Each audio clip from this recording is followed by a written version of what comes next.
NEET পরীক্ষার প্রশ্নপত্র ফাঁসের অভিযোগকে কেন্দ্র করে ভারতের বিভিন্ন রাজ্যে আন্দোলন আরও তীব্র হয়েছে। দিল্লি, বেঙ্গালুরু, হায়দ্রাবাদ, পাটনা, সুরাট ও লখনৌ সহ একাধিক শহরে বিক্ষোভ করেছে শিক্ষার্থী ও বিরোধী দলগুলোর নেতাকর্মীরা।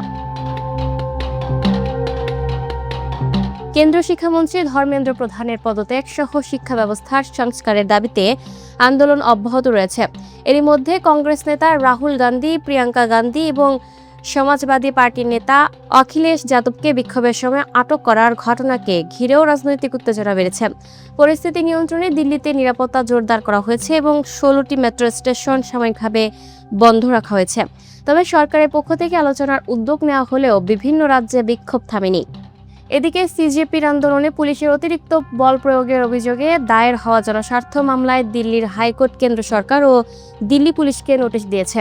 পাশাপাশি ঘটনার সিসিটিভি ও অন্যান্য ইলেকট্রনিক প্রমাণ সংরক্ষণের নির্দেশ দিয়েছেন আদালত।